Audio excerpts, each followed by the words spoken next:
भारतीय सिनेमा में एक ऐसी सुपरस्टार हुई जिनकी अपनी जिंदगी ही किसी फिल्म की स्क्रिप्ट जैसी थी, पूरी तरह से नाटकीय और उतनी ही दुखद भी। एक तरफ बेहिसाब शोहरत तो दूसरी तरफ दिल टूटने का दर्द।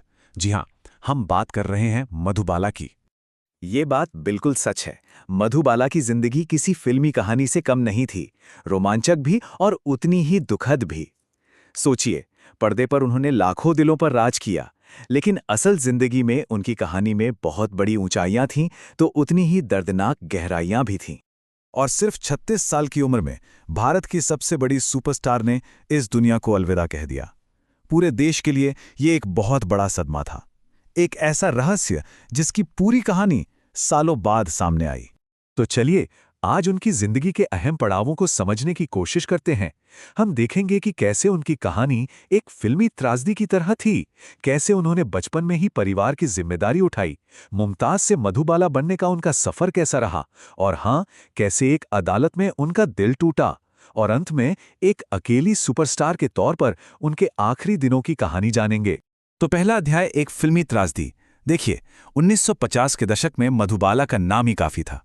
वो न सिर्फ सबसे ज्यादा फीस लेने वाली एक्ट्रेस थीं, बल्कि उन्हें दुनिया की सबसे खूबसूरत महिला भी कहा जाता था। उनके चाहने वालों की एक लंबी कतार थी, यहां तक कि पाकिस्तान के भविष्य के प्रधानमंत्री जुल्फिकार अली भुट्टो भी उनमें शामिल थे। अब बात करते हैं उनके बचपन की। इस सारी चकाचौंध के पीछे एक बहुत मुश्किल बचपन था। उनका असली नाम था मुमताज जहां बेगम दहलवी, और उनके पिता अताउल्ला खान बेहद सख्त मिजाज के थे। जब पिता की नौकरी चली गई तो परिवार को पालने का सारा बोझ इस नन्ही सी बच्ची के कंधों पर आ गया। उनकी शुरुआती जिंदगी में बहुत उथल-पुथल थी। 1933 में उनका जन्म हुआ और महज 8 साल की उम्र में अपनी पहली फिल्म बसंत में काम किया। फिर 1944 में बॉम्बे डॉक्स में एक बड़ा धमाका हुआ, जिसमें उनका घर तबाह हो गया, और 1947 तक आते-आते वो नीलकमल में हीरोइन बन चुकी थी और अपने पूरे परिवार की अकेली कमाने वाली थी। उनके स्वभाव की एक झलक इस घटना से मिलती है। सोचिए, सिर्फ 12 साल की उम्र में जब उनकी मां की जान बचाने के लिए इलाज के पैसों की जरूरत पड़ी तो उन्होंने एक प्रोड्यूसर से 2000 रुपए उधार ले लिए। इस एक घटना ने उन्हें जिंदगी भर के लिए दरिया दिल बना दिया, और यह भी दिखाया कि वो कितनी कम उम्र से कितने बड़े दबाव में जी रही थीं। एक बार एक फिल्म की शूटिंग के दौरान वो सेट पर ही बेहोश हो गईं। डॉक्टर ने चेकअप के बाद बताया कि उनके दिल में कोई समस्या है। ये उस बीमारी का पहला इशारा था जो आगे चलकर उनकी जिंदगी को पूरी तरह से बदलने वाली थी। लेकिन उस वक्त उन्होंने इस पर ज्यादा ध्यान नहीं दिया और फौरन काम पर वापस लौट आईं। तीसरा अध्याय, मधुबाला बनना। तो सवाल ये है कि वो मुमताज से मधुबाला कैसे बनी? असल में ये नाम उन्हें प्रोड्यूसर देविका रानी ने दिया था, और ये सिर्फ एक नाम का बदलना नहीं था। ये एक बाल कलाकार से इंडस्ट्री की टॉप हीरोइन बनने के सफर की शुरुआत थी। पर्दे की मधुबाला और असल जिंदगी की मधुबाला में जमीन आसमान का फर्क था। पर्दे पर वो आजाद दिखती थीं, लेकिन असल में उनके पिता एक परछाई की तरह हमेशा उनके साथ रहते थे। वो पब्लिक स्वीटहार्ट नंबर 1 थी, लेकिन सेट पर किसी को भी उनसे मिलने की इजाजत नहीं थी। कोई उनके पास आने की कोशिश भी करता तो पहले उसकी पूरी आईडी चेक की जाती थी। करियर के शुरुआत में उनकी एक के बाद एक कई फिल्में फ्लॉप हो गईं, और आलोचकों ने तो उन्हें अनलकी स्टार यानी मनहूस सितारा तक कहना शुरू कर दिया था। ऐसा लगने लगा था कि उनका स्टारडम शुरू होने से पहले ही खत्म हो जाएगा। लेकिन फिर 1949 में आई फिल्म महल। इस फिल्म ने उन्हें रातों रात पूरे देश की सनसनी बना दिया और उनकी बॉक्स ऑफिस पावर को साबित कर दिया। और मजे की बात यह है कि ये रोल उन्हें लगभग मिला ही नहीं था, क्योंकि प्रोड्यूसर उन्हें अनलकी मानते थे। लेकिन डायरेक्टर अड़े रहे और मधुबाला ने इतिहास रच दिया। अब आता है उनकी जिंदगी का वो हिस्सा जहां प्यार और विश्वासघात की कहानी है।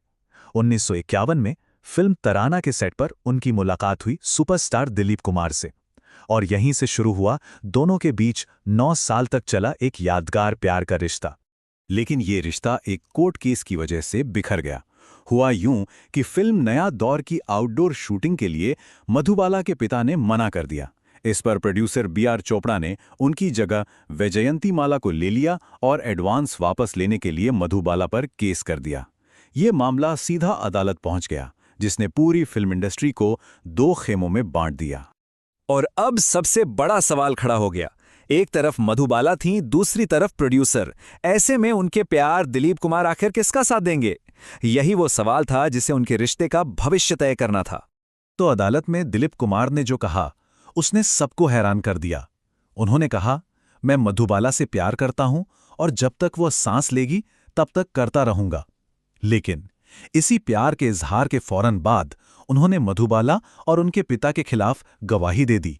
इस धोखे का मधुबाला पर क्या असर हुआ, ये उनकी बहन के शब्दों से साफ पता चलता है।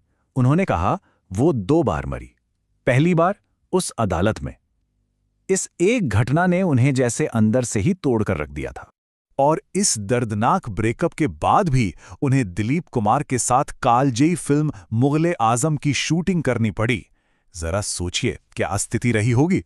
पर्दे पर जो पंख वाला सीन है उसे भारतीय सिनेमा के सबसे रोमांटिक सीन्स में से एक माना जाता है, लेकिन हकीकत में इसे 2 ऐसे पूर्व प्रेमियों के बीच पूरी तरह से अजीब खामोशी में शूट किया गया था, जो एक दूसरे से बात तक नहीं कर रहे थे। 5वां और आखिरी अध्याय, अकेली सुपरस्टार। मुग़ल-ए-आज़म ने मधुबाला से न सिर्फ इमोशनल बल्कि फिजिकल कीमत भी वसूली। शूटिंग के दौरान उनकी हालत इतनी खराब थी कि उनके मुंह से खून आता था। फिर भी वो भारी भारी जंजीरें पहनकर सीन करती रहीं। और विडंबना देखिए, वो अपनी जिंदगी की सबसे बड़ी फिल्म के प्रीमियर में भी शामिल नहीं हो सकी। फिर 1960 में उन्होंने गायक किशोर कुमार से शादी करने का एक चौंकाने वाला फैसला किया। कई लोगों का मानना था कि ये फैसला टूटे दिल से उभरने की एक कोशिश भर थी। शादी के बाद जब वो इलाज के लिए लंदन गईं, तो डॉक्टरों ने साफ साफ कह दिया कि उनके दिल में छेद है और वो अब बस उधार के वक्त पर जी रही हैं। जिंदगी के आखिरी साल उन्होंने बिल्कुल अकेले अपने विला में गुजारे। उनके पिता का कंट्रोल तब भी वैसा का वैसा ही था। उनकी सेहत लगातार गिरती गई और उनकी बहन के मुताबिक वो बस एक हड्डियों का ढांचा बनकर रह गई थी। वो बिस्तर पर लेटे लेटे रेडियो पर अपने ही मशहूर गाने सुना करती थी। और फिर 23 फरवरी 1969 को उनका निधन हो गया। इतनी छोटी जिंदगी और इतनी छोटे करियर के बावजूद उनकी विरासत कमाल की है। उन्होंने कुल 73 फिल्मों में काम किया, जिनमें से 20 ब्लॉकबस्टर साबित हुईं। उनकी शोहरत सिर्फ भारत तक ही नहीं थी। एक अमेरिकन मैगजीन थिएटर आर्ट्स ने लिखा था, वो दुनिया की सबसे बड़ी स्टार हैं और वो बेवरी हिल्स में नहीं हैं। यहाँ तक कि उन्हें हॉलीवुड के मशहूर डायरेक्टर फ्रैंक कापरा ने भी फिल्म ऑफर की थी, जिसे उनके पिता ने ठुकरा दिया था। उनकी प्रतिभा पर तो कोई शक था ही नहीं, लेकिन उनकी जिंदगी वो कभी उनकी अपनी थी ही नहीं। और यही सोचकर एक सवाल हमेशा के लिए रह जाता है कि अगर वो आज़ाद होतीं तो और क्या-क्या कर सकती थीं, कितना कुछ और हासिल कर सकती थीं। ये एक ऐसा सवाल है जिसका जवाब अब शायद कभी नहीं मिलेगा।